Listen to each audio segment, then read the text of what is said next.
Mekah, selama berabad-abad silam telah menunjukkan peranannya bagi seluruh bangsa Arab. Setiap tahun peziarah dari berbagai penjuru tumpah ruah memenuhi tiap ujung kota, mengunjungi bangunan hitam tua, karya Nabi Ibrahim, yang mereka kenal dengan nama Ka'bah, simbol dari tauhid keesaan Tuhan. Sejak pondasi Ka'bah mencengkeram kokoh bumi Mekah, mulai saat itulah ajaran tauhid menelusup jauh ke dalam relung hati penghuni kota itu.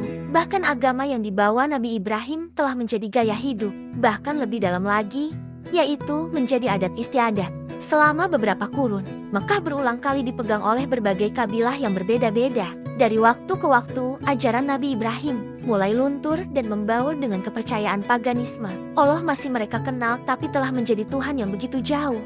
Keberadaannya seolah hanya simbol. Karena penduduk Mekah kini banyak memohon pada berhala-berhala di sekitar Ka'bah, mereka mulai melupakan dari mana dunia ini berasal. Bahkan kehidupan setelah kematian tidak lagi mereka percaya. Namun ketika kota ini jatuh ke tangan klan Quraisy, masih ada segelintir orang yang memegang teguh ajaran Ibrahim. Salah satunya adalah Abdul Muthalib yang kini menjabat sebagai pemuka Quraisy. Sebagai seorang pemuka, Abdul Muthalib mempunyai tugas yang tidak ringan. Ketika musim haji tiba, kewajiban utamanya sebagai Quraisy adalah menyediakan air minum bagi peziarah yang berkunjung ke Ka'bah.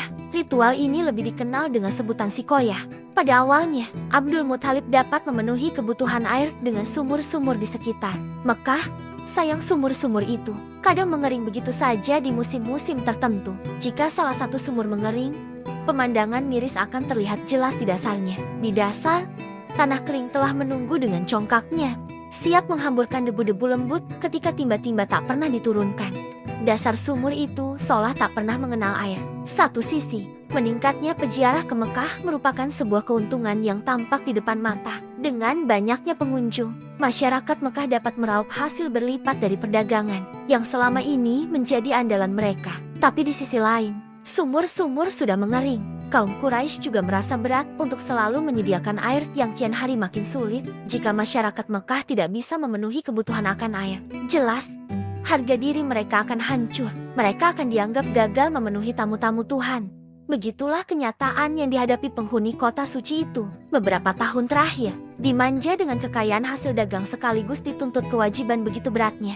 Hal ini menimbulkan keprihatinan cukup serius bagi Abdul Muthalib. Beliau sadar betul bahwa para peziarah dari tahun ke tahun semakin meningkat, sementara sumber air tidak pernah mengalami peningkatan. Mengingat panas dan gersangnya Mekah, air menjadi sebuah kebutuhan yang paling vital.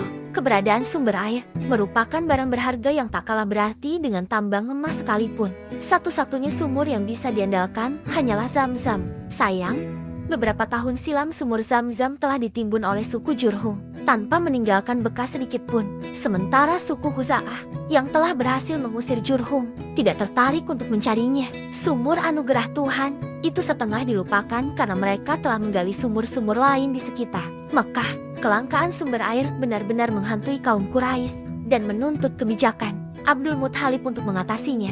Selama beberapa hari beliau berpikir untuk mencari jalan keluar, hingga membuatnya letih. Salah satu tempat yang paling digemarinya untuk menghilangkan penat adalah Hijri Ismail yang berada di sisi Ka'bah.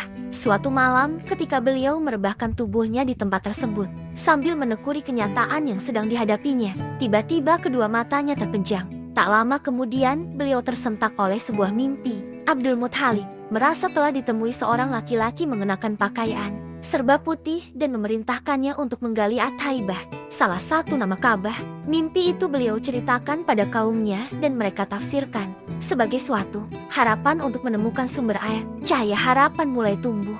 Kaumnya memohon agar Abdul Muthalib kembali tidur di Hijri Ismail. Selama 3 hari tidur di sana, orang berpakaian putih itu selalu menemuinya dan memberikan perintah baru menggali sesuatu. Di hari ketiga, Abdul Muthalib baru memahami apa yang dikehendaki oleh lelaki misterius. Dalam mimpinya ia berkata, "Galilah Zam-Zam, sumber air melimpah dan akan mencukupi bagi jamaah haji." Lokasinya di suatu tempat di sudut tenggara Ka'bah. Kotoran dan darah serta menjadi sarang semut. Kini jelas sudah lokasi sumur Zam-Zam yang selama ini lenyap begitu saja, bagai uang jatuh di tengah jalan. Harapan Abdul Muthalib untuk menyelamatkan muka kaumnya kembali tersulut. Dengan penuh perhatian, beliau menyusuri sekitar Masjid Al-Haram, serta merta pandangannya tertarik pada tempat berdirinya berhala Ishaf dan Nailah, di antara dua berhala sesembahan orang-orang jahiliyah. Itu ada seekor gagak sedang memakan kotoran onta yang bercampur darah kering.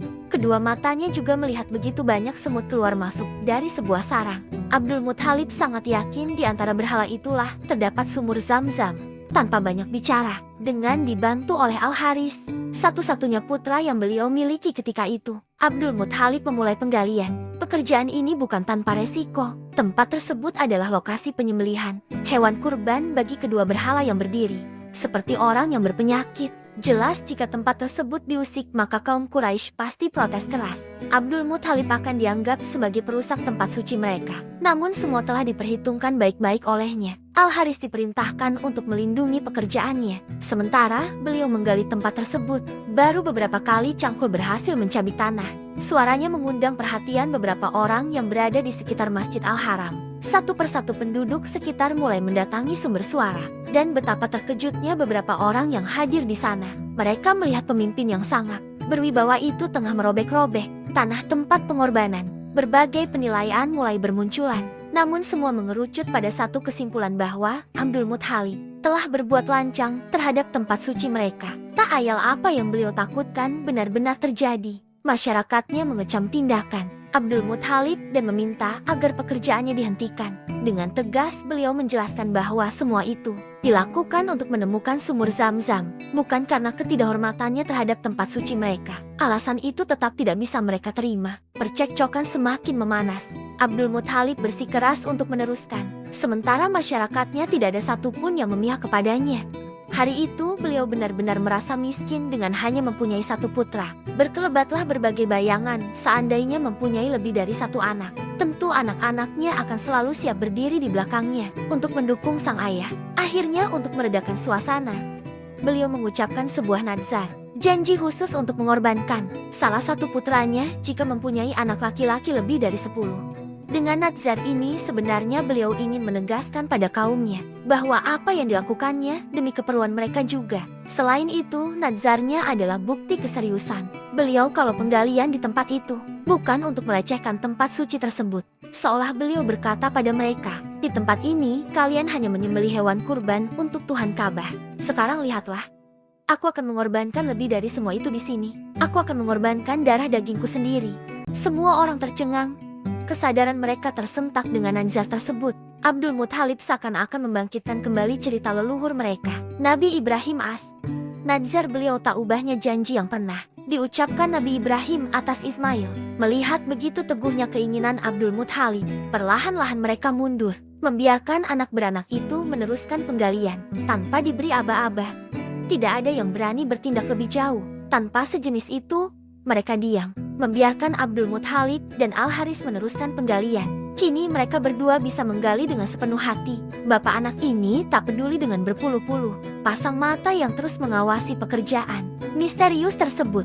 Di tengah-tengah penggalian, tanpa terduga Abdul Muthalib menemukan harta karun yang ditimbun kabilah Jurhum di dalam sumur Zam-Zam. Saat itulah hampir semua yang hadir merasa mempunyai hak atas harta tersebut. Kericuhan mulai terjadi, setiap orang telah menjelma menjadi bidak-bidak catur yang dipermainkan nafsu. Mereka langsung menyatakan keinginannya kepada Abdul Muthalib untuk ambil bagian dari harta itu. Menanggapi hal tersebut, dengan bijak kakek Rasulullah yang bernama asli Syaibah itu segera mengambil keputusan.